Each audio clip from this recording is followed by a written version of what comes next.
un poquito en todo esto, ¿no? Y bien, pues vamos a comenzar con una oración para darle continuidad al Salmo y vamos a ver de los versículos 8 al 11. Entonces, vamos a cerrar nuestros ojos y, Padre, pues te queremos dar muchas gracias por este tiempo. Te queremos dar muchas gracias, Señor, porque podemos estar a tu lado en este estudio del domingo. Gracias, Dios, porque hoy celebramos,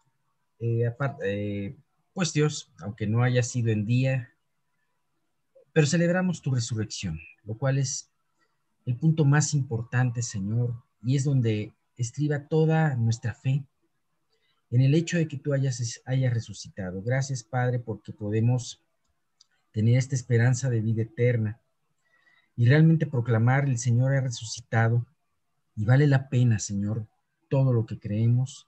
Vale la pena, Señor, las vicisitudes, los problemas que tenemos, los enfrentamientos que podamos tener. Y vale la pena, Dios, vivir para ti porque tú resucitaste, porque hiciste un día como hoy una realidad, Señor, todo lo que habías anunciado en tu palabra a través de Moisés, a través de los profetas, de que ese día tú, eh, en este tiempo, tú derrotarías la muerte y, Señor, pues nos darías un acceso libre y franco hacia el Padre. Gracias, Dios, por esto, es maravilloso y te queremos pedir que podamos nosotros reafirmarnos en este pensamiento y que este domingo podamos estar viendo acerca de ti, Señor, meditando acerca de lo que vamos a ver en el Salmo y lo que vamos a ver principal en el estudio que va a preparar, que ya preparó Miguel. Gracias por todo esto. Te queremos pedir por los que no han podido ingresar, que no han llegado, Señor, para que tú permitas que puedan conectarse y puedan escuchar esta enseñanza. Guarda a cada uno en la iglesia en fe. Te pido que nuestra fe no falte y guárdanos también en salud como te lo hemos pedido continuamente. Todo esto te lo pedimos en el nombre de tu Hijo Jesús. Amén. Pues qué maravilla. Fíjense que hay una cosa curiosa, hablando de la resurrección de nuestro Señor, muy importante en donde nosotros basamos nuestra fe. De hecho, como decía Pablo, si nosotros si Jesús no hubiese resucitado, pues nuestra fe sería vana. Ajá. Comamos que ignoramos y vivamos que mañana comamos y bebamos que mañana moriremos. Y hay una cosa muy especial. Uno de los milagros que tienen más evidencias en toda la palabra y que es más difícil de refutar es precisamente la resurrección. Y es impresionante. La otra vez estaba leyendo un libro, justamente es un libro que escribió un detective era una persona que hacía investigación sobre homicidios principalmente, y él sabía manejar muy bien acerca de las evidencias, ¿no? Y este detective era ateo en un principio, pero después él dijo, bueno, se ha hablado tanto de la resurrección y yo pienso que la resurrección debe de ser algo que sea fácilmente probar que no existió. Y entonces este detective se dio a la tarea de tratar de comprobar si sí existió o no existió la resurrección. Y es impresionante ver cómo este hombre, pues, después de sus investigaciones, terminó convirtiéndose. Si alguno de ustedes vio la película esta de Dios no está muerto, en la parte número 2, en donde es un juicio a una maestra, curiosamente uno de los testigos que habla de los evangelios y que habla de la veracidad histórica de los evangelios, curiosamente es el autor de este libro, lo invitaron a actuar en esa película, ¿no? Y es muy interesante, ¿no? Entonces, podemos ver cómo Dios no se deja sin testimonio, ¿no?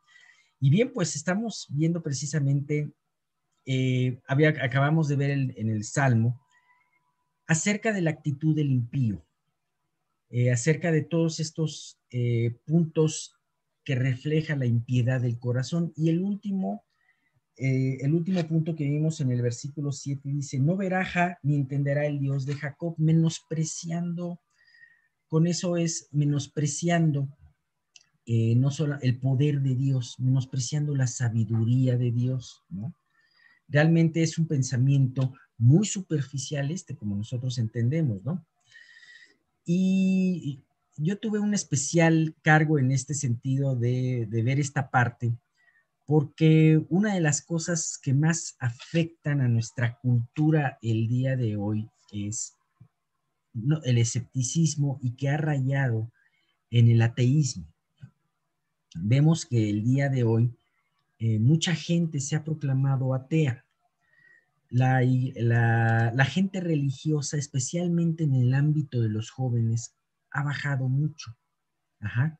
Para los jóvenes no está de moda el creer en Dios. Es más, está de moda adoptar estas formas, no son tan nuevas, ¿verdad? David ya batallaba con estas formas, pero con todas estas formas que nos ha llevado el pensamiento actual. El hombre en este siglo, bueno, desde en siglos anteriores, en donde empezó a haber un gran progreso en la ciencia y en la tecnología, pues también esto ayudó mucho al orgullo del hombre a crecer. Uh-huh. Y de esta manera, el orgullo del hombre se ha alimentado más. Ya era grande el orgullo del hombre, ahora es un orgullo todavía más grande. Y vemos que hay dos cosas que son los cimientos de este ateísmo, de este escepticismo al día de hoy. Uno es el orgullo del hombre. Como yo ya descubrí muchas cosas, muchas cosas, inclusive químicas artificiales para la salud, para otras cosas. Ya no necesito tanto de la naturaleza, ya no necesito tanto de de los medios naturales del clima, de si puedo yo agarrar y en la sequía bombardear una nube y tener lluvia, por ejemplo, ya no necesito yo tanto a Dios, ¿no? Ya no necesito depender de Dios, ¿no? Además de esto, el hecho de no creer en Dios lleva a muchas personas a no tener un estándar moral, a no tener algo que diga, oye, una ley moral.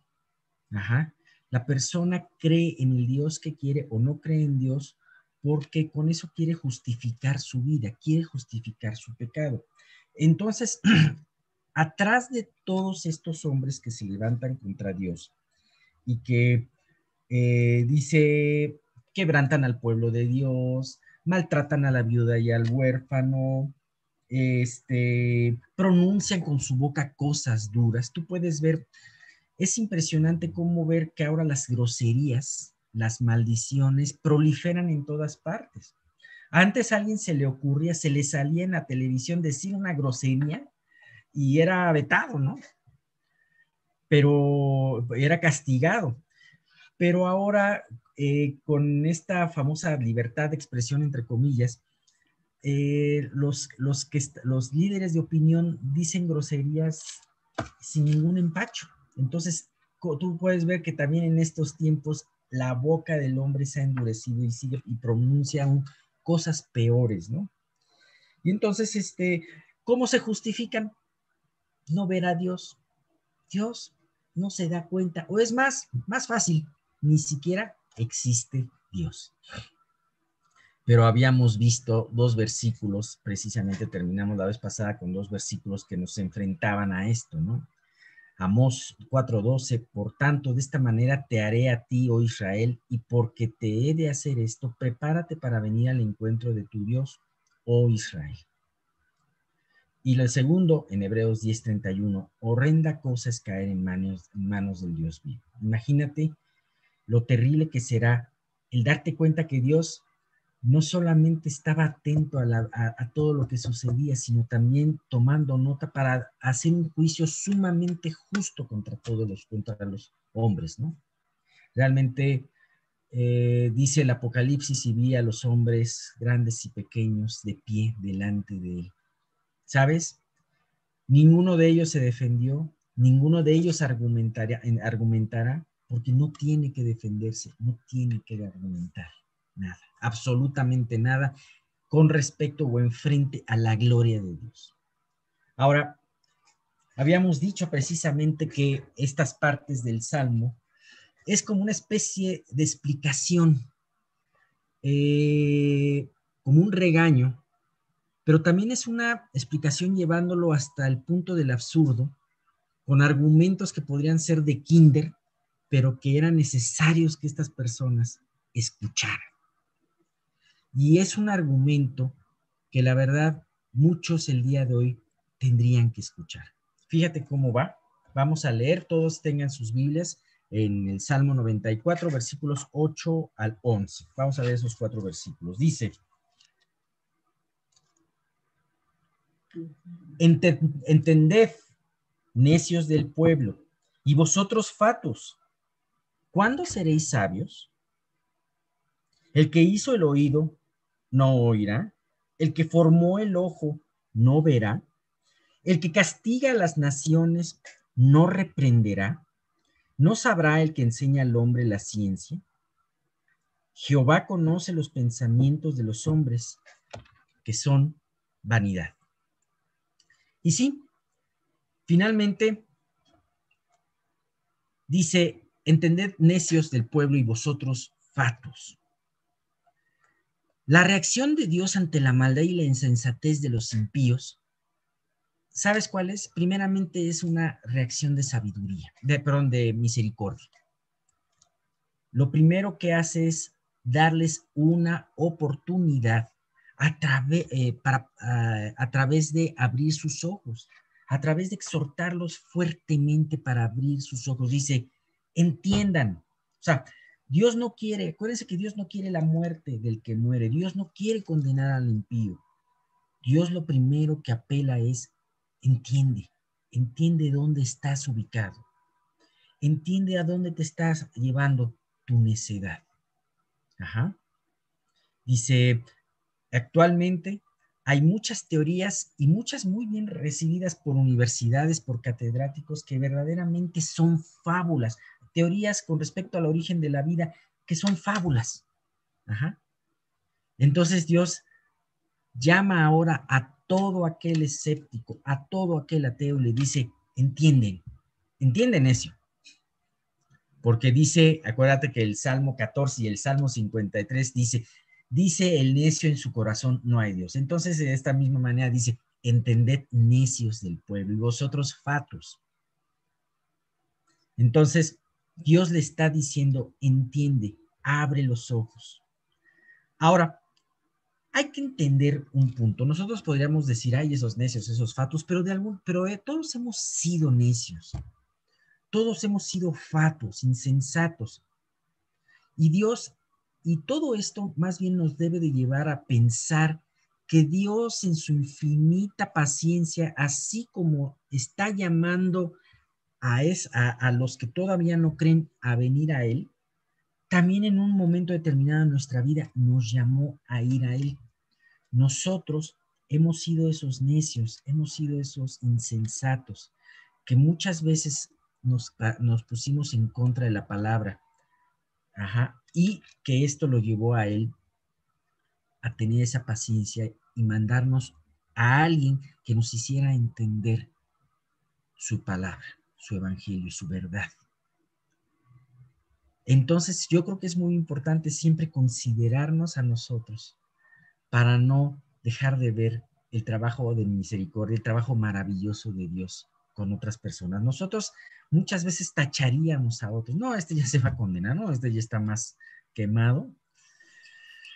Cuando realmente, ¿cuántos hubieran podido decir en tu conversión, qué bárbaro, yo creí que no se iba a convertir? Hubo gente en mi vida que dijo eso, ¿no? Dios en su infinita paciencia nos permite reaccionar y aceptar el Evangelio. Fíjate, el ejemplo de Naamán, podemos tener ejemplos en la Biblia preciosos, el ejemplo de Naamán el sirio, el general sirio que tenía lepra y que fue a ver a Eliseo y Eliseo ni siquiera lo recibió y le dije, nada más le mandó a decir con su mensajero, zambúllete 7 veces en el Jordán y tu carne será y serás limpio. Y este hombre se enojó, entró en orgullo y dijo, ¿qué le pasa a este profeta? No fue ni para recibir, bueno, estoy aumentando un poquito, pero parafraseando, dice, o sea, ¿cómo me manda una solución así? ¿Qué a poco si, no son mejores los ríos de Damasco que este río Jordán? Si me zambullera en ellos, tampoco no seré limpio. Y sabes que hubo una voz en la quietud, una voz de una persona que en ese momento fue sensata. Le dije, oye, Señor, si el profeta te hubiera pedido algo más difícil, ¿no lo harías con tal de curarte? ¿Qué más si algo sencillo como el zambullirte 7 veces en el Jordán, que además está más cerca? Y finalmente Naamán reaccionó, lo hizo y comprobó lo hermoso del milagro transformador de Dios. ¿Sabes?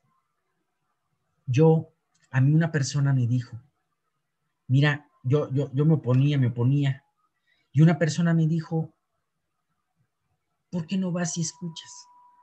¿Por qué no vas y pruebas? ¿Por qué no vas, en otras palabras, por qué no vas y te zambulles, ¿no? Lo más que te puede pasar es que te mojes, ¿no? Y que después te seques. Y finalmente, gracias a que alguien me hizo reaccionar, yo pude hacer esto y entender la belleza del Evangelio.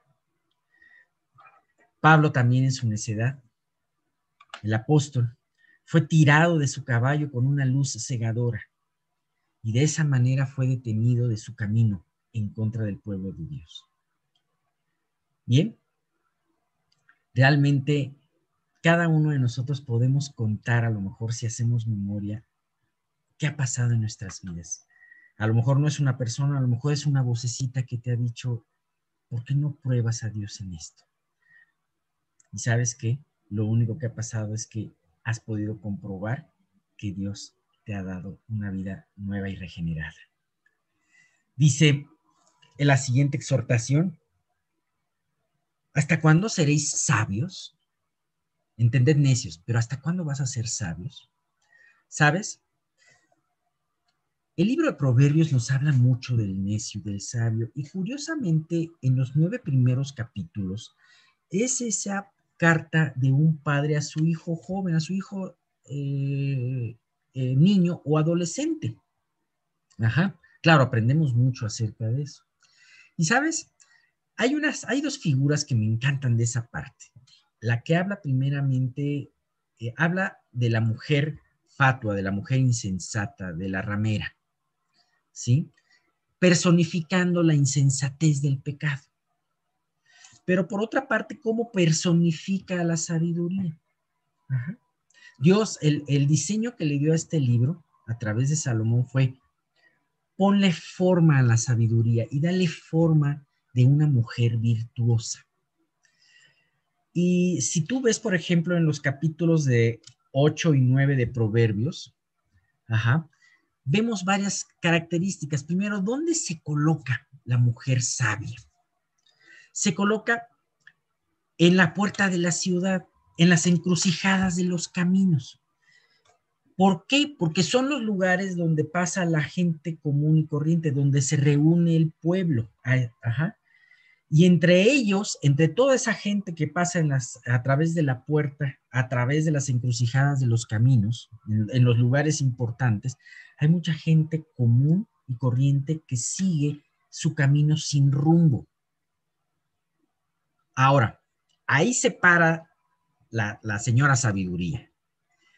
¿Y a quién se dirige doña Sabiduría?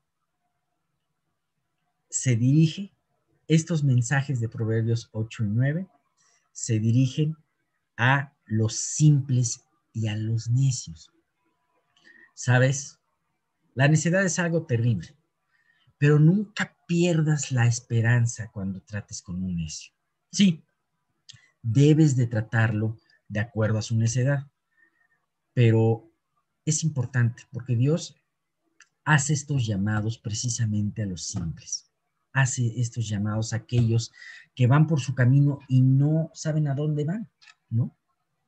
¿Sabes? Nosotros no conocemos el plan de Dios, pero no sabemos cuántas oportunidades puede abrirnos a Dios a una persona que diga que seamos claves en el plan de Dios para poder hacer que una persona recapacite en su camino. Fíjate que el siervo de Naamán no dice su nombre, solamente sabemos que fue una persona, un siervo de Naamán, quien le dijo, oye, si el profeta te pidiera algo más difícil, ¿no lo harías? Así también muchas veces, con la dulzura, con la misericordia y la paciencia de Dios, tú puedes decirle a alguien, oye, ¿por qué no pruebas? ¿Sabes? Estas exhortaciones están para aquellos simples. Dice Proverbios 8, versículos 1 al 6. No clama la sabiduría y da su voz la inteligencia. En las alturas, junto al camino, a las encrucijadas de las veredas se para. En el lugar de las puertas, a la entrada de la ciudad, a la entrada de las puertas da voces. Oh hombres, a vosotros clamo, dirijo mi voz a los hijos de los hombres. Entended, oh simples, discreción, y vosotros necios, entrad en cordura.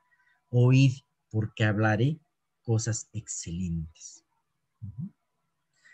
Proverbios 8, y esta parte de Proverbios 8 habla después de la parte de Proverbios 7 en donde habla de un joven insensato que se va tras una mujer extraña. Pero da la vuelta de hoja a Dios en este proverbio y dice, aquí está la señorita sabiduría exhortando a los simples, a los necios, diciendo, entiendan discreción, entren en cordura, oigan, porque hablaré cosas excelentes. Como decía Jesús, mira cómo oyes, ¿no? Proverbios 9:1-6 también dice algo muy parecido. Ahí habla de algo muy bonito, como vuelve a representar la sabiduría como una señorita virtuosa, ¿no? La sabiduría edificó su casa,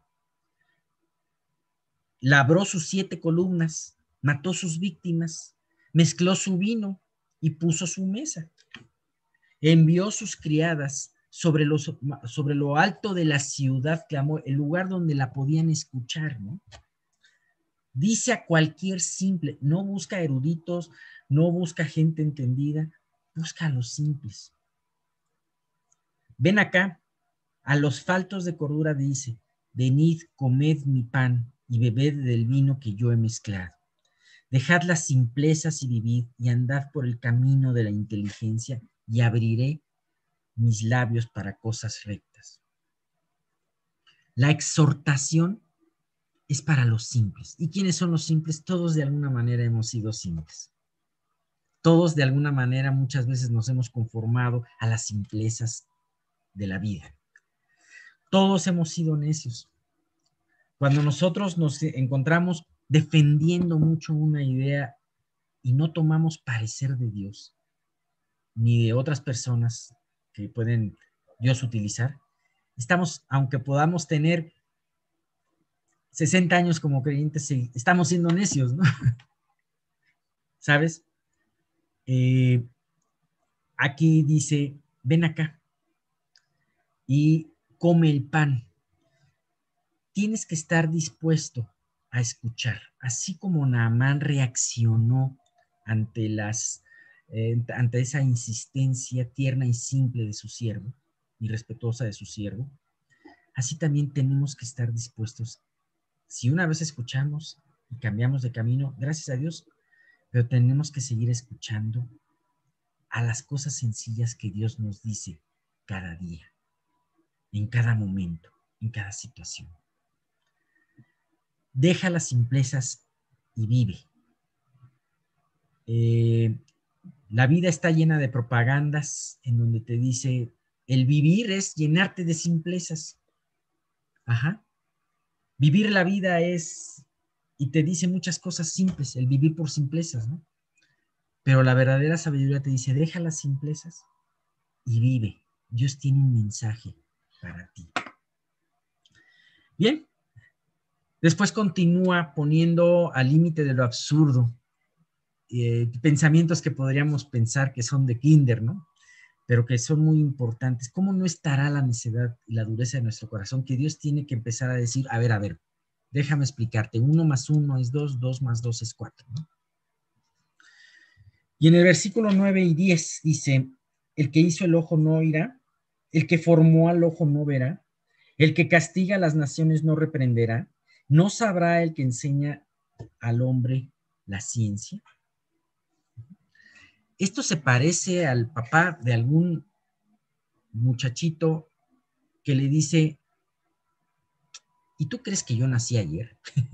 En pocas palabras. Sin embargo, para aquellos soberbios que ignoraban voluntariamente a Dios, nuestro Señor tenía que empezar desde el ABC, desde el preescolar de sus razonamientos. ¿Sabes? Estos impíos que decían en el versículo 7, ¿no verá Dios? ¿No entenderá el Dios de Jacob? Dios les dice, a ver, yo diseñé tus ojos, yo diseñé tus oídos, yo te los di y te di junto con ellos la inteligencia y además junto con todo esto, todo lo que tú sabes, yo te lo he declarado, yo te lo he revelado.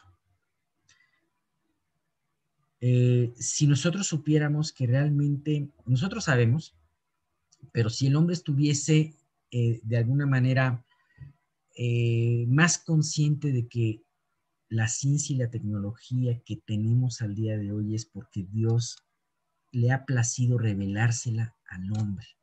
Es algo impresionante. Hay algunos descubrimientos que son todavía más evidentes en este punto, ¿no? El descubrimiento de la penicilina, por ejemplo, ¿no? El descubrimiento de la operación de la miopía fue por un accidente. Claro, los dos descubrimientos fueron por un accidente, ¿no? Y así, siempre cito estos descubrimientos, no me sé otros más, pero hay más, seguramente hay más cosas que son tan evidentes. El que es Dios el que le revela la ciencia al hombre. Ajá. El hombre, cuando aparta a Dios de su vida,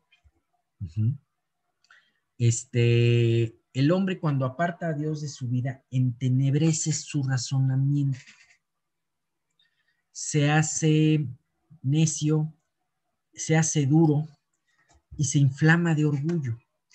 Y en vez de hacerse sabio como piensa él, se hace necio. Ahora,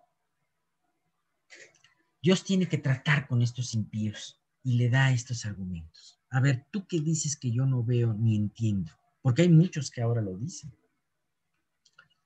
Ustedes dicen que Dios no verá ni entenderá sus maquinaciones, pero no se dan cuenta, no recuerdan que Él hizo el ojo.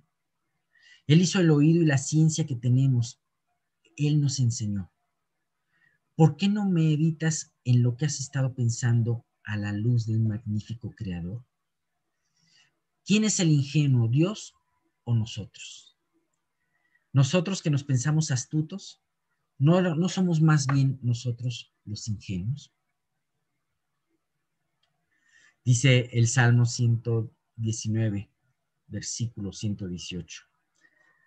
Hollaste a todos los que se desvían de tus estatutos porque su astucia es falsedad. Y dice también 1 Corintios 3:19, porque la sabiduría de este mundo es insensatez para con Dios, pues escrito está, Él prende a los sabios en la astucia de ellos. ¿Sí? Verdaderamente nosotros podemos pensar como hombres que hemos pensado algo maravilloso, que hemos alcanzado cosas, pues como los que construían la Torre de Babel. Pero cuando los de Babel construyeron su torre, Dios tuvo que bajarse para ver qué es lo que estaban haciendo. De la misma manera, en toda esa brillantez que supuestamente el hombre tiene, Dios tuvo que bajarse y tomar la forma de un ser humano, de un niño en un pesebre, para poder salvar al hombre. Finalmente, el versículo 11, Jehová conoce los pensamientos de los hombres, que son vanidad. Y esto es una conclusión, esto viene a manera de conclusión de todo esto. Ajá. Desde los versículos, desde el versículo 4, en donde dice, ¿hasta cuándo pronunciarán y hablarán cosas duras? Hasta el versículo 8, en donde se nos dice, no, hasta el versículo, perdón, 10, en donde se nos da esta explicación del que el que hizo el ojo no oirá, no verá, perdón, todo eso, ¿no? Entonces, Dios nos da este versículo como una reafirmación y conclusión de toda esta parte. Dios, lejos de ignorar o no entender las maquinaciones del impío, Él las entiende perfectamente. Como dice el salmista en el Salmo 139, versículos 1 al 4. Fíjate, me encanta esta parte. Dice, oh Jehová, tú me has examinado y conocido. Tú has conocido mi sentarme y mi levantarme. Has entendido desde lejos mis pensamientos. Has escudriñado mi andar y mi reposo, y todos mis caminos te son conocidos. Pues aún no está la palabra en mi lengua, y he aquí, oh Jehová, tú la sabes todo. Así que Dios dice, conozco tus pensamientos, conozco lo que piensa la humanidad, y todo es vanidad. ¿Sabes? El hombre a través de muchas filosofías ha tratado de refutar la verdad de Dios. Pero tú y yo no debemos de amedrentarnos por más sutiles o por más ingeniosas que sea esa manera de pensar. Porque, ¿sabes? Para Dios, todo eso es vanidad. Bien, la próxima sección, que te comentaremos la próxima semana, va a tener un giro de 180 grados, ya que en esta sección ya no va a hablar de los impíos, sino de aquellos cuya confianza y pensamientos están con Dios. Y este contraste nos hace pensar de lo importante y necesario que es confiar en la palabra de Dios. Nosotros, no, los creyentes, no somos mejores que los impíos. Nuestros pensamientos serán igualmente vanos que ellos, a menos que permitamos que Dios toque y transforme nuestras vidas continuamente con sus pensamientos. ¿Sí? Lo que tú tienes, la salvación no te será quitada, pero el trabajo que tú tienes de Dios es importante que tú puedas estar cuidándolo y conservándolo y meditando para tener la mente de Cristo. Dice Romanos 12:2.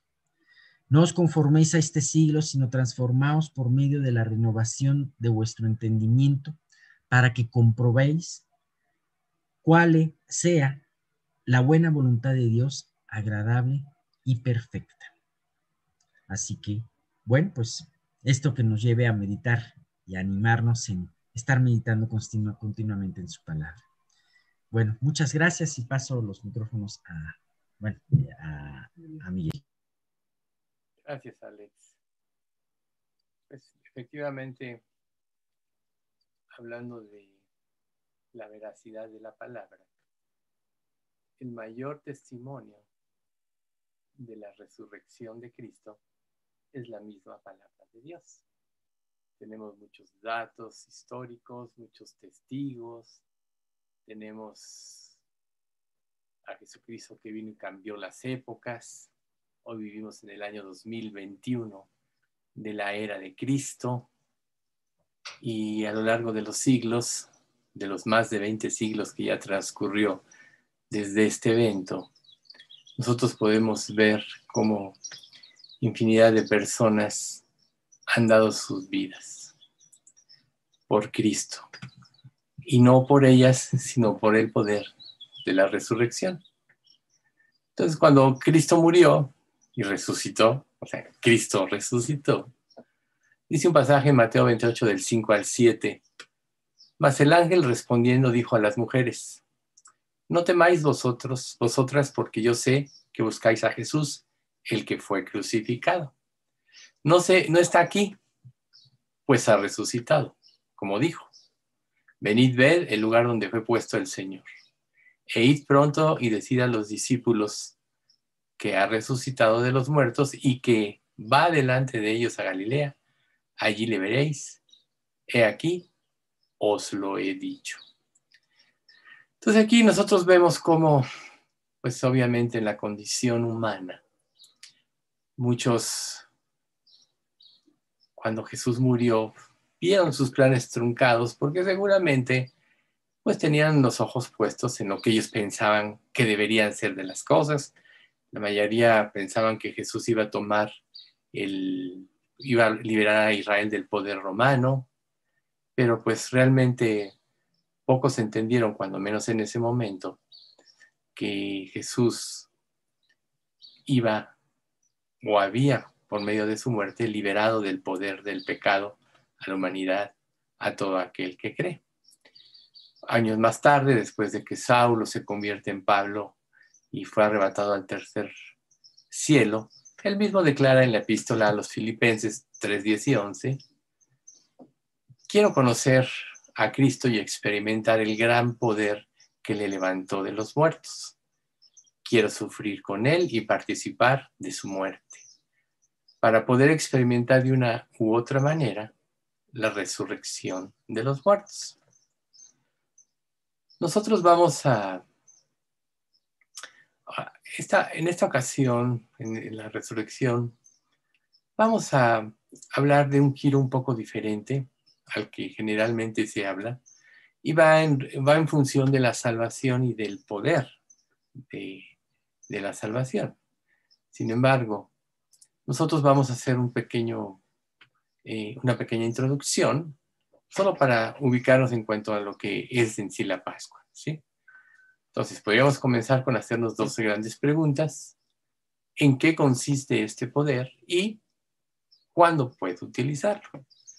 Y para que nosotros podamos obtener una respuesta, tenemos que comprender lo que significó la muerte de Cristo, porque, como decía hace un momento, muchos tenían pensamientos errados, de hecho todos, pero como siempre, Dios, que no es un Dios de confusión, sino de paz, Él mismo fue estableciendo las bases y la razón de la resurrección.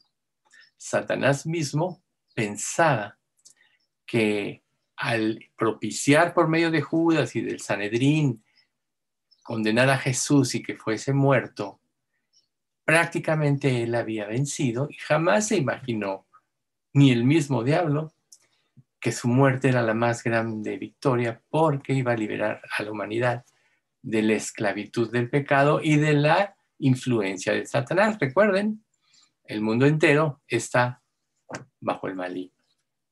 Entonces nosotros acabamos de pasar en sí la Pascua, y pues yo espero que la mayoría hayamos meditado en nuestros hogares sobre todo lo que significó esto, pero siempre tenemos que recordar respecto de la historia de la humanidad, que desde Adán se establecieron sacrificios para la remisión de pecados, y Dios, a través de las épocas de nación tras generación, fue dejando claro, pues con Noé y sucesivamente con el pueblo de Israel, que para que hubiese remisión de pecados tenía que haber derramamiento de sangre, ¿sí? Entonces, por ejemplo, cuando el arca se asentó en los montes de Ararat, el arca de Noé, pues ahí, cuando él abrió la puerta, lo primero que hizo fue llevar a cabo un sacrificio. Después, cuando Israel, después de las plagas y la última plaga de los primogénitos, donde ya Faraón aceptó dejar a ir a Israel, pues ahí lo primero que hicieron después de que cruzan el Mar Rojo y Dios destruye a todos los enemigos de Israel, o sea, el ejército egipcio, lo primero que hacen ellos es hacer un sacrificio, ¿sí? Y desde ahí, esto ha venido siendo instituido, inclusive muchas culturas hacían sacrificios, pues, de animales, muchos de niños, precisamente porque tenían muy clara esta situación heredada pues desde Adán, desde Noé. Recuerden que la humanidad existente pues es descendiente de los 3 hijos de Noé. Luego,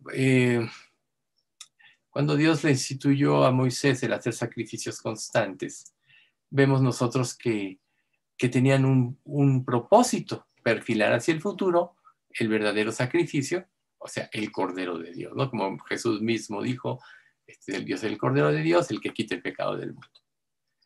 Y entonces el propósito de la ley, como dice Romanos 10:4, el fin de la ley es Cristo, para justicia a todo aquel que cree. Siempre, todo, y como muchas veces he dicho, cuando leemos el Antiguo Testamento, tenemos que pensar en Cristo, porque así vamos a entender mucho más el carácter de Dios y todo lo que Él hizo. Todo perfilaba hasta entonces. Entonces, esta Pascua siempre se llevaba a cabo en el mes de Nisan, del 14 al 21, y desde ahí los israelitas empezaban a contar, ¿sí? Entonces, ya después nosotros vemos cómo cuando Cristo entra, cuando empieza su ministerio en este mundo, pues él empieza a hablar precisamente de la liberación y de muchas otras cosas, ¿sí? Entonces, después de que él cumple todo lo que tenía que cumplir de acuerdo a las Escrituras, toda su pasión y es crucificado, hablando de la confusión, acuérdense de aquellos 2 hombres que iban caminando en el camino de Emaús, preguntándose y comentando uno con otro las cosas que habían sucedido y cómo aconteció que Jesús mismo se acercó a ellos, aunque ellos no lo reconocieron, y les pregunta, ¿qué es lo que comentan? Entonces le dice, ¿eres tú el único en Israel que no se ha enterado de esto? Que Jesús Nazareno fue crucificado y nosotros pues prácticamente pensábamos que otra situación, ¿no? Pero los sacerdotes y los gobernantes lo crucificaron y ahora, además de todo esto, hoy es ya el 3er día que ha acontecido. O sea, Jesús resucitó al 3er día. Ellos iban en este camino y ya se había dado la resurrección. Entonces Jesús les empieza a explicar, les dice, oh insensatos y duros de corazón, para poder entender lo revelado por los profetas. Y les empieza a explicar paso a paso en ese camino. Y cuando llegan a su destino, pues le piden que quede con él y a la hora de que cenan y parte el pan, le reconocen y desaparece de su vista, ¿sí?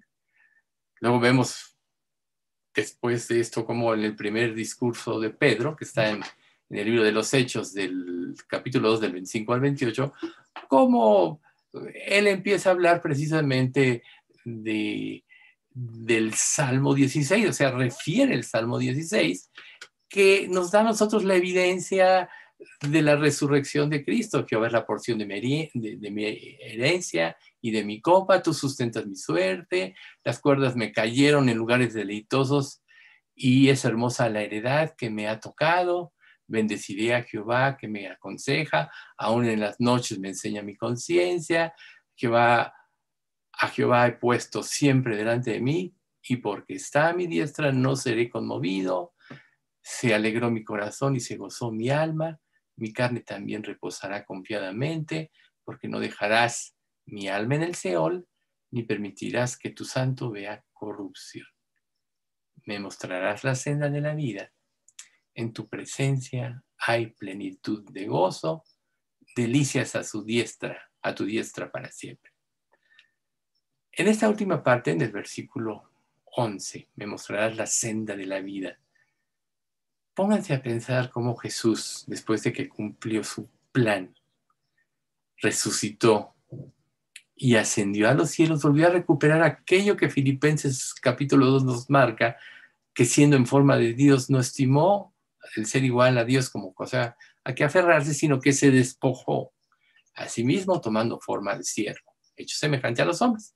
Y ahora, cumplido su plan, él volvía precisamente a la presencia de Dios, donde había la plenitud de gozo y las delicias del compañerismo directo con Dios Padre, ¿sí?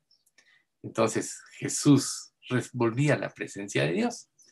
Y aquí vale la pena comentar que nosotros como creyentes pasamos muchas pruebas en nuestra vida, muchos dolores, muchos sufrimientos, muchas preocupaciones por nuestra propia vida, por la consagración que sabemos deberíamos tener, porque hemos fallado, etcétera. Pero nunca se nos olvide este versículo 11, que en su presencia hay plenitud de gozo. Entonces, para alguien que le conoce, que tiene ya una relación con él, siempre debe de buscar ir a su presencia, ¿sí? Entonces, también Pablo, en el mismo libro de Hechos 16 al 18, habla de esta resurrección, ve algunas implicaciones y el efecto de la resurrección y la salvación en una persona, que es precisamente el tema para nosotros hoy, ¿no? O sea, damos por hecho que la muerte de Cristo en la cruz derrotó por completo a Satanás y que Jesús tuvo la más grande victoria. Y es precisamente aquí donde empieza la situación importante, porque bueno, ya en ocasiones anteriores hemos hablado de la predestinación, que es un hecho un poco difícil. En Romanos 8, 29 y 30, que pues yo sé que la mayoría lo conocemos, dice, porque a los que antes conoció, también los predestinó para que fuesen hechos conformes a la imagen de su Hijo, para que Él sea el primogénito entre muchos hermanos. Y a los que predestinó, a estos también llamó. Y a los que llamó, a estos también justificó. Y a los que justificó, a estos también glorificó. Entonces nosotros tenemos que ver que la raza humana está caída desde Adán a causa del pecado. Pero que Dios, en su infinita sabiduría, predestinó cómo iban a ser las cosas y quién iba y no a ser salvo. Tú te preguntarás, ¿esto hace injusto a Dios? No, porque precisamente le encomienda a la iglesia ir y predicar el mundo, a todo el mundo el evangelio, ¿sí? O sea, Dios ha dado testimonio a todo el mundo a través de su palabra, a través de la creación, a través de su misma conciencia y a través de todos los hechos desde entonces, ¿sí? Entonces, nadie tiene pretexto. Pero nosotros tenemos que ver, y esto va a ser motivo de que meditemos mucho de aquí en adelante, es que en realidad para que una persona se salve, no puede hacerlo por sí misma. Dios tiene que tomar la iniciativa de todo esto, ¿sí? Entonces, nosotros vamos a hacer un pequeño análisis del libro de los Efesios, de los versículos 1 al 3, que dice: y Él os dio vida a vosotros cuando estabais muertos en vuestros delitos y pecados, en los cuales anduviste en otro tiempo, siguiendo la corriente de este mundo, conforme al príncipe de la potestad del aire, el espíritu que ahora opera en los hijos de desobediencia, entre los cuales también nosotros vivimos en otro tiempo, en los deseos de la carne, haciendo la voluntad de la carne y de los pensamientos, y éramos por naturaleza hijos de ira, lo mismo que los demás. Entonces, qué importante para nosotros es concientizar que el pecado afecta a la persona en su totalidad, lo corrompe hasta los huesos, desde los más profundos e íntimos pensamientos de su ser, que se va a reflejar en todas sus acciones. El hombre sin Dios y nosotros, mientras estábamos separados de Él, así estábamos corrompidos hasta los huesos. Y toda la humanidad está encuadrada aquí. Está corrompida, podríamos decirlo, para que se entienda más claro, de raíz. Recuerden, en los árboles frutales, etcétera, pueden llegar insectos, comerse las hojitas y todo esto. Pero cuando un árbol se infecta de raíz, no tiene remedio. Hay que cortarlo desde las raíces, ¿sí? Y toda la humanidad está comprendida aquí, ¿sí? El pecado va al mismo núcleo de la existencia y penetra hasta la raíz de todo ser. Por eso todos sus hechos destilan pecado, por eso sus pensamientos, todos están relacionados con el pecado. Y nosotros podemos ver que el ser humano caído odia la santidad. ¿Por qué? Porque su mente está totalmente afectada por el pecado y está en contra de Dios. La mente invertida de que tanto hablamos, ¿sí? Pero entonces el ser humano hasta la raíz está corrompido. Entonces, por eso Pablo habla de que en este versículo de Efesios estabais muertos en vuestros delitos y pecados, o sea, muertos, ¿sí? En otra parte, habla de que estamos bajo el poder del pecado, en la esclavitud del pecado, que somos hijos de ira, hijos del diablo. Recuerden Juan 8:44, vosotros sois de vuestro padre, el diablo, y los deseos de vuestro padre queréis hacer.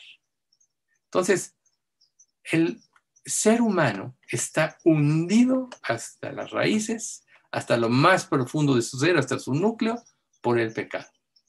Y claro, esto no es una imagen agradable de lo que es el ser humano caído, ¿verdad? ¿A quién le gusta pensar? Hace ratito, en la explicación del Salmo, Alex comentaba precisamente de la situación del ser humano.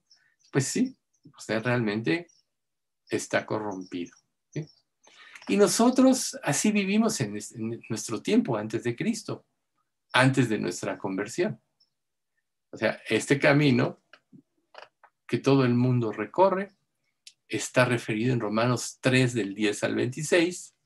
Solo les voy a leer 2 o 3 pasajes que dice, como está escrito, no hay justo, ni aun uno, no hay quien entienda, no hay quien busque a Dios, todos se desviaron, aún se hicieron inútiles, no hay quien haga lo bueno, no hay ni siquiera uno. Luego dice, ya que por las obras, el 20, ya que por las obras de la ley ningún ser humano será justificado delante de él, porque por medio de la ley es el conocimiento del pecado. O sea, la ley hizo que se manifestara el pecado. Como Pablo dice, yo no sabía lo que era la codicia en Romanos 7, hasta que la ley me dijo no codiciarás, entonces codicié y yo morí. ¿Sí? Entonces aquí nosotros podemos ver que el juicio de Dios es justo y que el ser humano está condenado a ir al infierno.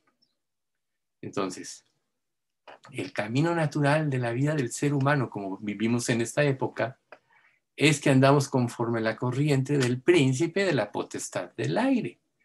Por eso es que mientras más crece el orgullo del humano, el humano más desafía a Dios, lo tiene en los huesos, ¿sí? Y todos en un tiempo operábamos así, como hijos de desobediencia, éramos por naturaleza, reitero, hijos de ira, y esto no es más que un retrato muy sombrío de la caída del ser humano.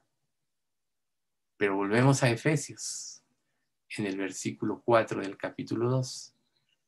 Pero Dios, que es rico en misericordia, por su gran amor con que nos amó, aquí la palabra pero nos da una pauta muy importante. El hombre está caído, pero hay una esperanza. El hombre está caído, pero tiene una oportunidad. El hombre está caído, pero si busca a Dios. El hombre está caído, pero si se arrepiente, etc. ¿Eh? Entonces, el versículo 5 por eso nos manifiesta su misericordia, o sea, pero nos da una oportunidad. Y luego el versículo 5 de Efesios 2 dice, aún estando nosotros muertos en pecados, nos dio vida juntamente con Cristo. Por gracia sois salvos. Aquí es donde empezamos a ver el poder de la resurrección. O sea, gracias a que Cristo venció el pecado, y porque venció el pecado, venció a la muerte y resucitó, ahora todos los que podemos creer y poner nuestra fe en Cristo, tenemos esta esperanza.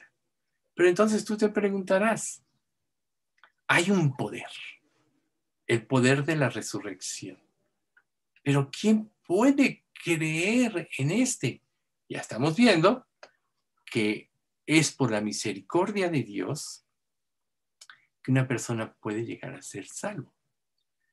Pero vamos a ver una analogía. ¿Qué pasa si una persona se mete a nadar al mar, no sabe nadar bien, empiezan las olas, total trata de salir, es arrastrado hacia atrás, se le acaban las fuerzas, desfallece, se hunde y se ahoga? Pero como algunos salvavidas por ahí, o quien lo vio llamó al salvavidas, llegan y lo sacan. Sacan ahí a un hombre muerto, totalmente muerto. ¿Puede esta persona muerta pensar? ¿Puede responder? ¿Puede actuar por sí mismo? ¿Puede volver a la vida por sí misma? No, está totalmente muerta. O sea, ¿puede volver a la vida por sí misma? Nosotros vemos a lo largo de anécdotas de la misma televisión, de historias como los mismos salvavidas conocen primeros auxilios. Entonces, cuando la persona está muerta, empiezan a darle masaje, le inyectan oxígeno, ¿no? Con la misma boca, de boca a boca, etcétera, y de repente puede reaccionar la persona. Cuando reacciona, vuelve a la vida. Entonces, usando esta analogía, es sin la intervención de Dios y del poder del Espíritu Santo, nadie puede reaccionar por sí mismo. Por tanto, no depende del ser humano. Es ahí donde viene el poder de la resurrección. Por ejemplo, en Ezequiel 37, del 7 al 10, cuando habla de la resurrección, dice, profeticé, pues, como me fue mandado, y hubo un ruido mientras yo profetizaba, y aquí un temblor. Y los huesos se juntaron, cada hueso con su hueso. Y miré, y aquí tendones sobre ellos, y carne subió, y la piel cubrió encima de ellos, pero no había espíritu en ellos. Ya estaba conformado este hueso muerto, se unieron, se restauraron, tendones, carne, y estaba el cuerpo listo. Y luego en el 9 dice, y me dijo, profetiza al espíritu, profetiza, hijo de hombre, y di al espíritu. Así dijo Jehová el Señor, espíritu, ven de los 4 vientos y sopla sobre estos huesos, sobre estos muertos, y vivirán. Y profeticé como me había mandado, y entró espíritu en ellos, y vivieron, y estuvieron sobre sus pies un ejército grande en extremo. O sea, fíjate, aquí podemos hablar un poco del esfuerzo humano, sin este poder de la resurrección.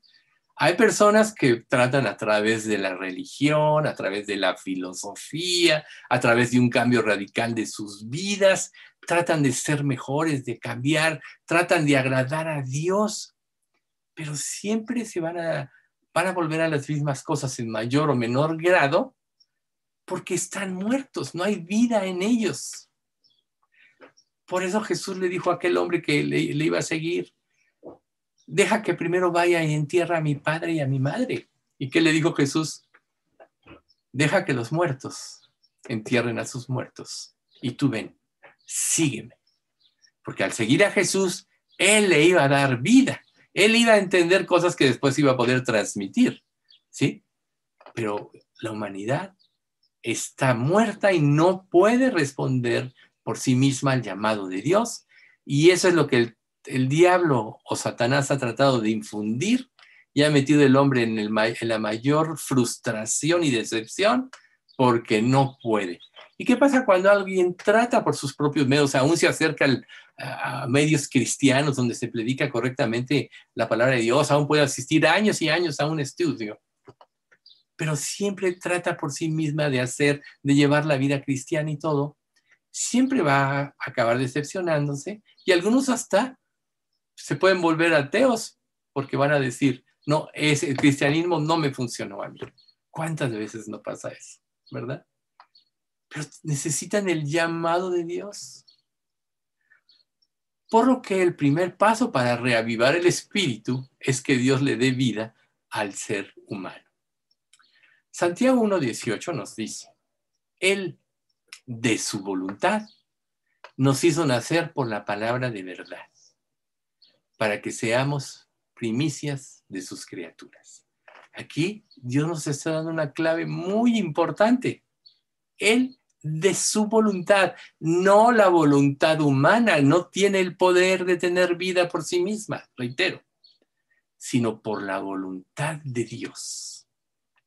Él hizo nacer por la palabra de verdad. ¿Sí? Fíjense qué detalle tan importante aquí. Estamos viendo el ejemplo de Ezequiel, estamos viendo la analogía del hombre ahogado, no puede responder por sí mismo. Pero entonces entra la voluntad de Dios. Gracias a que Cristo resucitó, dio vida a todo aquel que cree. Y Dios va a usar esto y la palabra. Pero una persona muerta, ¿acaso puede comprender las cosas que son del Espíritu de Dios? No las puede entender, porque se han de discernir espiritualmente, como dice Corintios, ¿no? Pero el hombre natural no percibe las cosas que son del Espíritu de Dios y no las puede comprender porque se han de discernir espiritualmente.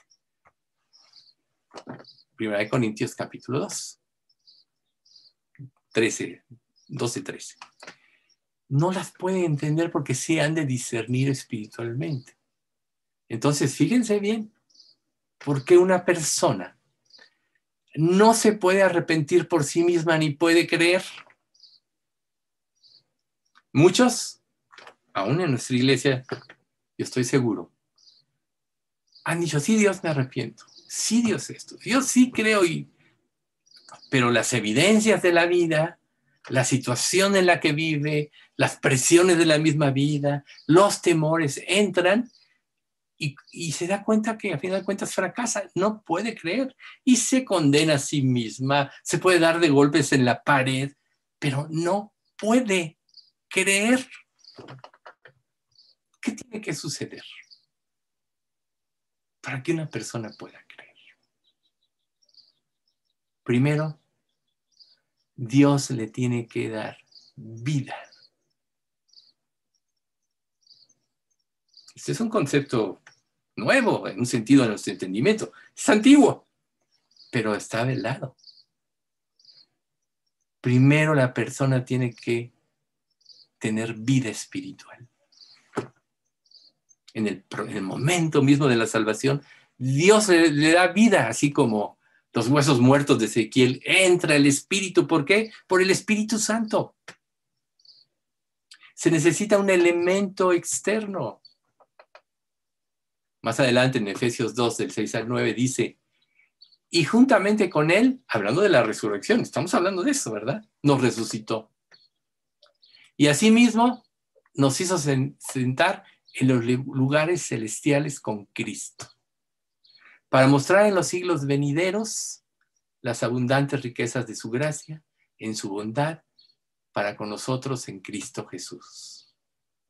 Porque por gracia sois salvos, por medio de la fe. Y esto no de vosotros, pues es don de Dios, no por obras para que nadie se gloríe. Es don de Dios, ¿sí? Por medio de la fe. Pero ¿cómo vas a tener fe si estás muerto? Si estás en contra de Dios y Dios no hace ese milagro. Entonces aquí podemos ver precisamente ese punto importante que se da cuando alguien se entrega a Dios. Tiene que ser regenerado antes de la conversión por medio del Espíritu Santo. Por eso es que la obra es de Dios. Por eso es que a los que antes conoció, los predestinó. ¿Sí? Vamos a apoyar más con la palabra este ejemplo. Jesús dijo en Juan 6:44, ninguno puede venir a mí si el Padre que me envió no le trajere. Y yo le resucitaré en el día postrero. Ninguno puede venir si el Padre no le trajere. ¿Ven ustedes? Que es una obra sobrenatural de Dios. ¿Por qué tiene que ser de esta manera? Bueno, vámonos a Romanos 8, del 5 al 8, que dice, porque los que son de la carne piensan en las cosas de la carne, pero los que son del Espíritu, en las cosas del Espíritu. Porque el ocuparse de la carne es muerte, pero el ocuparse del Espíritu es vida y paz. Porque los designios de la carne son enemistad contra Dios, porque no se sujetan a la ley de Dios, ni tampoco pueden. Y los que viven según la carne no pueden agradar a Dios. Una persona en un estado natural no se puede sujetar a la ley de Dios aunque quiera. Necesita este elemento sobrenatural, que Dios lo traiga, que Dios le dé vida. Por eso los seres humanos no se pueden salvar por sí mismos, como menciona en el referido Efesios 2 que vimos ahorita. ¿Sí?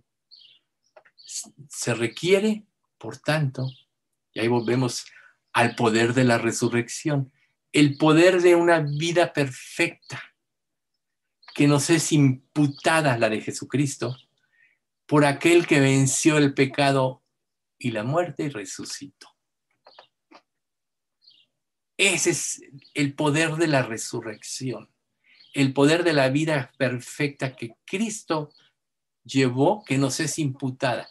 Por eso es que Él pagó en la cruz por nuestros pecados, para que al momento de la conversión venga la justificación y venga la salvación. Pero para que esto suceda, nuestra mente tiene que cambiar. Tenemos que pasar de la muerte a la vida. Y esto solo lo puede hacer Dios.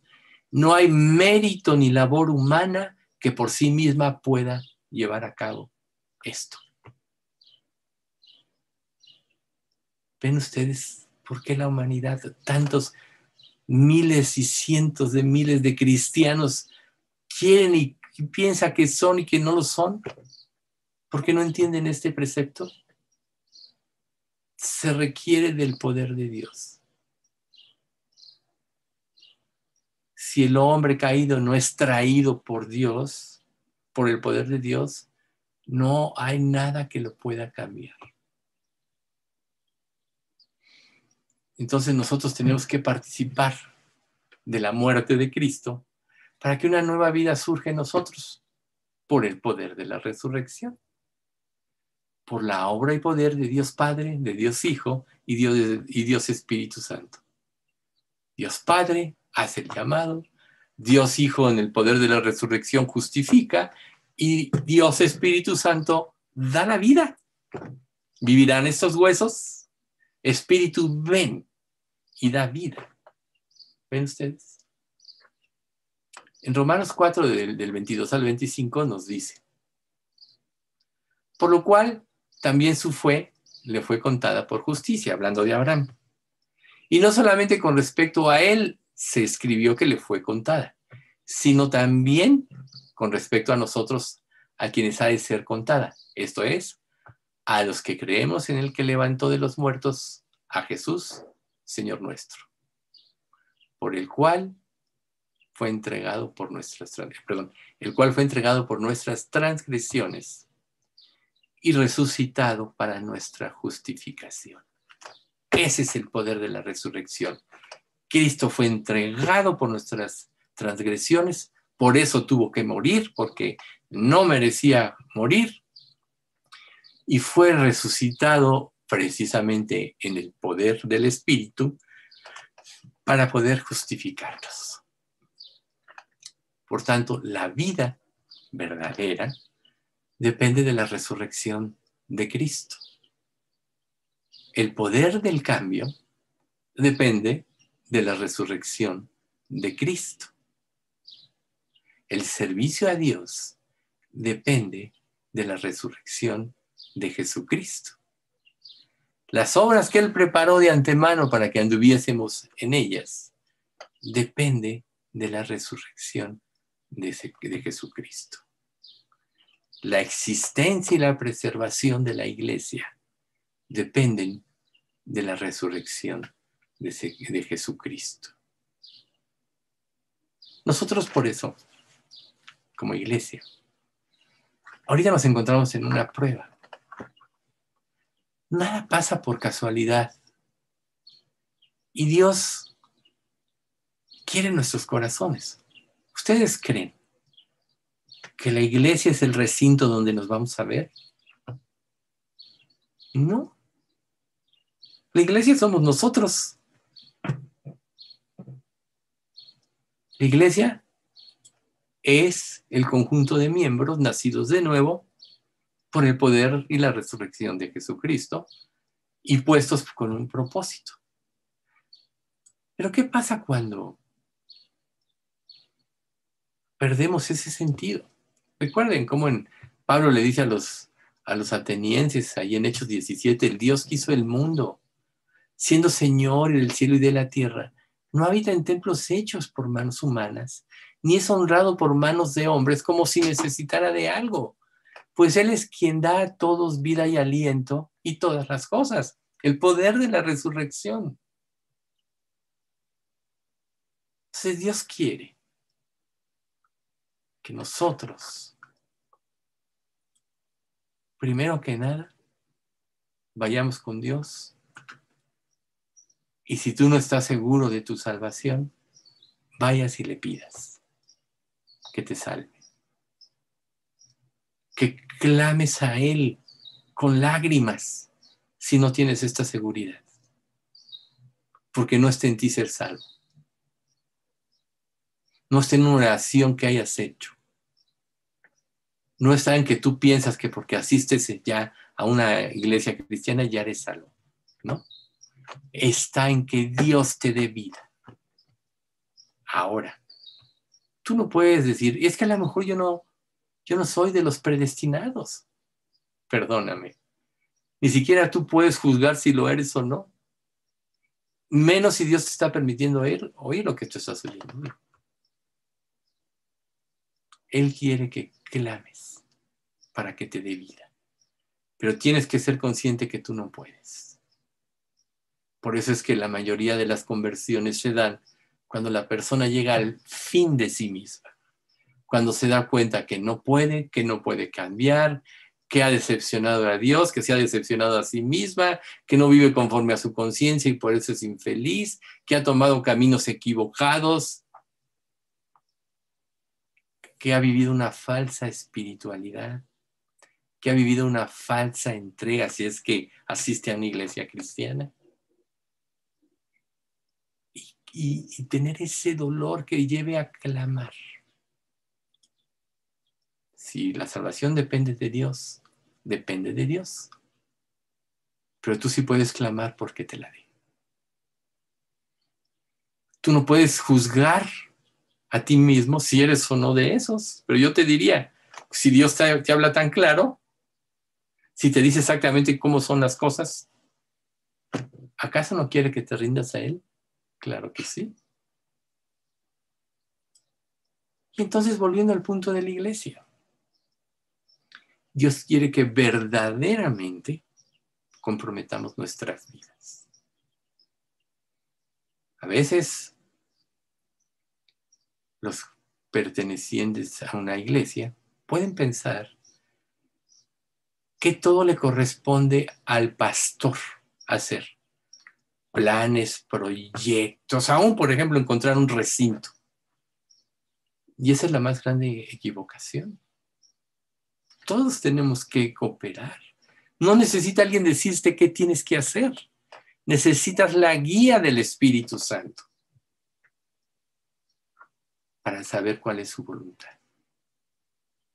Cuando los estudios empezaron en mi casa hace ya cerca de 40 años,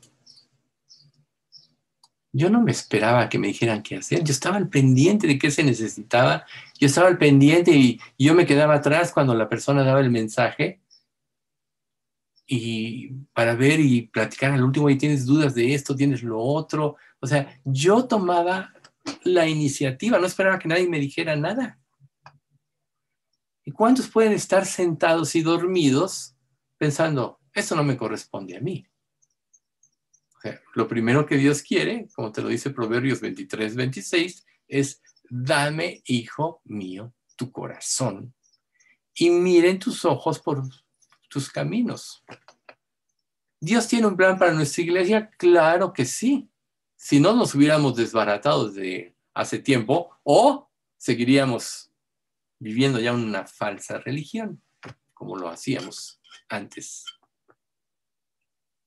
Pero Dios reunió a este grupo y a través de ya más de 11 años, sobrenaturalmente, nos ha mantenido. Pero ahora, Dios quiere nuestro corazón. Claro que depende de Dios la preservación. Y si estamos aquí es porque Dios quiere. Y si Dios quiere, entonces tenemos, por el poder de la resurrección, la victoria. Solo quizá tendremos que lo que Dios quiere es que nos comprometamos más. Dios quiere que ames tu iglesia. Dios quiere que ames a todos los que son como tú, que participan en la misma iglesia. Dios quiere que velemos unos a otros, empezando por la oración. Pero y con la confianza de que la existencia y la preservación depende de Dios. Y por eso Dios dio dones a la iglesia. La existencia y la preservación de la iglesia dependen de la resurrección de Jesucristo.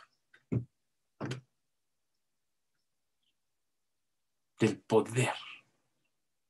¿Sí? Los dones que Dios da una vez que conforma una iglesia, los da para que el conjunto de dones conformen el cuerpo completo de Cristo. No todos pueden ser predicadores, no todos pueden ser pastores, no todos pueden ser maestros. Cada uno tiene que tomar su papel. ¿Acaso te has preguntado alguna vez, ¿por qué Dios me tiene aquí y cuál es mi papel? ¿Crees que tú lo puedas descifrar por ti mismo? Dios te va a mostrar cuál es tu papel. El día que Él vea que realmente estás comprometido con Él. Ahora, si ya naciste de nuevo, por supuesto que tienes todos los elementos. Si Dios te dio vida para la conversión, también te está dejando en este mundo para que cumplas el llamamiento de ir por todo el mundo y predicar el evangelio a toda criatura. Ese es el llamamiento de la iglesia. Sin este llamamiento de la iglesia no tiene razón de existir. Piénsenlo. Entonces, si Dios nos dejó en este mundo, si Dios nos dio dones, es para que le sirvamos. Si Dios nos formó como un grupo, así como todos los apóstoles, principalmente el libro de Hechos habla de Pablo, pero formaban iglesias y no se quedaban ahí. Establecían ancianos y los dejaban confiando en ¿qué? En ellos, no, en el poder de la resurrección de Cristo. Pero todo empieza por tu vida. Siempre vamos de lo particular a lo general o de lo general a lo particular. O sea, ¿acaso me pongo yo a exigir o pienso que no se hace lo necesario y yo no me pongo en el primer lugar? Siempre tienes tú que ponerte en el primer lugar para el servicio. Y en la medida que hagas esto, Dios puede ampliar tu ministerio. Si no, Pablo no diría, anhelad mejores dones. O sea, Dios te da un don básico. Pero yo claramente recuerdo que una vez escuchando un estudio que me impactó mucho, le dije a Dios con todo mi corazón, Dios, yo quiero enseñar así. Y Dios me respondió, me dio el privilegio de enseñar. ¿Tú crees que Dios te dejó en este mundo para no usarte? Parte de eso ya se mencionó también en la explicación del Salmo hoy. Te puso para participar. Te puso para que te comprometas, pero nunca esa fuerza. Es como la ofrenda, ¿no? Cada uno dé como profuso en su corazón, no por tristeza ni por necesidad, porque Dios ama al dador alegre. Así es el servicio también. O sea, tú debes servir a Dios por amor a Cristo, no porque alguien te reconozca o te sientas ofendido porque no te toman en cuenta. Aún, por ejemplo, cuando tenemos las reuniones de oración, bueno, yo voy diciendo, pero yo no tengo ninguna lista en mi mente, este sí lo merece, este no. Todos. Pero tú te ofendes porque no te toca orar públicamente, ponte a orar en privado. Y si derramas tu corazón, eso va a satisfacer tu alma. Entonces, también la intercesión continua depende de la resurrección de Jesucristo. La intercesión continua depende de la resurrección de Jesucristo. ¿Ves tú? Entonces también la intercesión es para Dios, no para ponernos en un lugar X nosotros. Para que otro diga, ay, qué bonito oras. ¿Sabían ustedes que no es la elocuencia verbal lo que Dios ve? Recuerden, Dios no mira lo que mira el hombre, porque Dios mira lo que está delante de sus ojos. Dios ve el corazón. Tomemos el ejemplo de Pablo. Los corintios, cuando llegaron los falsos profetas y falsos maestros, eran grandes oradores, muchos de ellos, falsos. Y la cultura griega enseñaba que de acuerdo a las capacidades que tenías, valías.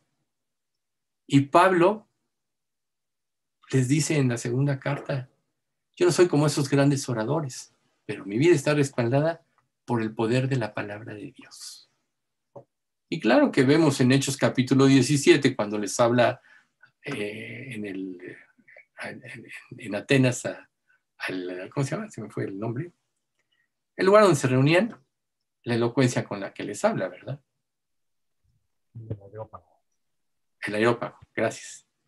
Entonces, no es tu elocuencia lo que Dios ve. Dios ve tu corazón, aunque seas torpe de lengua, como Moisés, como Pablo mismo. Entonces, es tu corazón. Dios dio dones. Dios te da la oportunidad de interceder ante Dios, no para las personas. Si tú estás haciéndolo de esta manera, que te quieres lucir, malo. Porque te estás viendo a ti mismo, no estás viendo a Dios. Por tanto, la intercesión continua también depende de que derrames tu corazón a Dios con el deseo de que Dios actúe, tanto en tu vida, como en este caso que estamos hablando, de nuestra iglesia y de las personas por las que pedimos. También el poder espiritual depende de la resurrección de Jesucristo. Sin la resurrección no tendrías vida. Ahora ya tienes vida espiritual. Ahora el poder espiritual es, podríamos traducirlo como la libertad que experimente el Espíritu Santo de actuar en ti por tu consagración y por tu obediencia y por tu búsqueda continua de la verdad a través de su palabra. La palabra de Dios es la mayor sabiduría expresada a los hombres de parte de Dios, y es ahí donde encuentras todos los elementos. Por tanto, tampoco depende de cuántos libros hayas leído, aún cristianos, cuántas películas cristianas hayas visto, sino depende de lo que tú asimilas, le pides a Dios que te ayude a entender, te lo revela a través de la consagración, del servicio y vivir lo que Él te revela, y te amplía la mente. Acuérdense de, como ejemplo, cuando Jacob huye de Esaú, que llega a ese lugar donde ve que una escalera sube hasta el cielo y ángeles bajan y descienden. Vamos a usar este ejemplo. Cada vez que tú obedeces a Dios por amor, por consagración, por quererlo agradar a Él, subes un escalón y tu comprensión aumenta. Pero si te atoras en algo que Dios te revela que tienes que hacer y no lo haces porque no quieres o no lo entiendes, o porque en esa área de tu vida está endurecido tu corazón, te quedas atorado ahí hasta que lo superes. Y claro, a veces Dios, a través de las pruebas, de la disciplina, nos hace recapacitar y ver. Ese es lo hermoso. Pero el poder verdadero viene por vivir en el poder de la resurrección de Jesucristo. ¿Sí? Y la posición que tú vayas a experimentar en el reino también depende del poder de la resurrección y de tu consagración. Recuerden, 1 Corintios 3, 13 al 15. La obra de cada uno será manifiesta, pues el día la declarará. Pues por el fuego será revelada. Y la obra de cada uno, cual sea, el fuego la probará. Si permaneciere la obra de alguno que sobreedificó, recibirá recompensa. Si la obra de alguno se quemare, recibirá pérdida. Si bien él mismo será salvo, aunque así como por fuego. Entonces, la obra de cada uno, lo que se va a preservar depende de depender de Dios y que Él haga las obras que Él preparó de antemano para que andemos en ella por el poder de su resurrección. Nadie puede cumplir la obra de Dios sin Dios. Entonces, aún como creyentes, podemos confundirnos en pensar que estamos haciendo la obra de Dios y que no necesitamos a Dios. Cuando entra en la obra de Dios la inteligencia o la sabiduría humana, hay desviación. Fíjense lo que dice Efesios 1:3 y 2:7. Bendito sea Dios y Padre de nuestro Señor Jesucristo, que nos bendijo con toda bendición espiritual en los lugares celestiales con Cristo. Todo creyente, Dios lo bendijo con toda bendición espiritual en los lugares celestiales, en Cristo. Luego el 2:7. Para mostrar en los siglos venideros las abundantes riquezas de su gracia en su bondad para con nosotros en Cristo Jesús. Todo lo tenemos a nuestro favor de parte de Dios. La bendición para hacer su obra y también toda la gracia para poder cumplirla. Pero si no dependes de Dios, si dependes de tu propio intelecto, si no vives lo que dice la palabra, no estás viviendo en ese poder, lo estás desperdiciando. Entonces no vayas a encuadrar el día de mañana en aquellos que son salvos así como por fuego, de panzazo. Sí, el que es salvo para siempre. Pero ahora entramos en una nueva etapa. Vivir en ese poder o no vivir en ese poder. Y todo esto va en función de la consagración. Por tanto, el poder de Dios que resucitó de los muertos está en nosotros Y nosotros podemos vencer cualquier obstáculo que se presente para que cumplamos el plan de Dios para nuestra vida. Y como iglesia, a menos que lo desechemos. Entonces ahí está el reto para nosotros como iglesia. Es de todos. No es de una persona. El cuerpo no le puede decir a la mano no te necesita.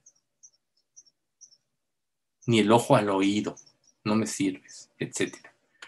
Un cuerpo es un conjunto de miembros que funcionan en armonía para hacer lo que somos, y tu cuerpo humano es el ejemplo.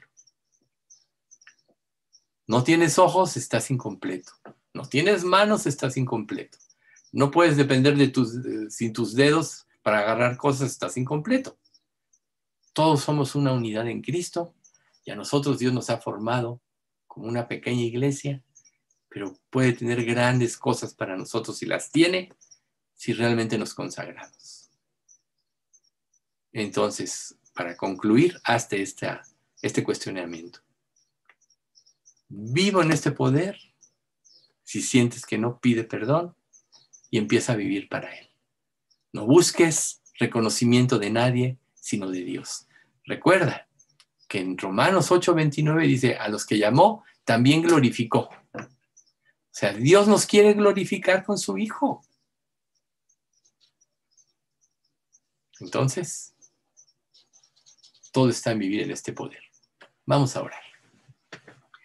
Padre bendito, te queremos agradecer mucho por este estudio de la resurrección, porque tú guiaste, Señor, en este día a ver aspectos muy importantes. Quizá algunos de ellos no comprendíamos bien todavía, pero sabemos que todo depende de ti, que somos salvos gracias a que tú nos hiciste el llamamiento, gracias a que tú nos diste vida, gracias a que tú nos llevaste al arrepentimiento, generando esta convicción de pecado. Nos diste la fe para creer, y ahora como hijos tuyos has preparado obras desde antes de la fundación del mundo para que andemos en ellas. Te pedimos que nos enseñes y nos permitas vivir en estas obras, que nos ilumines para saber cuál es el camino que tenemos que seguir tanto en lo personal como iglesia para glorificarte, Señor. Porque la evidencia de la resurrección y de la salvación es darte toda la gloria y la honra a ti, como Judas concluye en su carta. A Él sea la gloria, el imperio y el poder por todos los siglos. Amén. Así sea, así te lo pedimos, Padre, y todo en nombre de Cristo Jesús. Amén.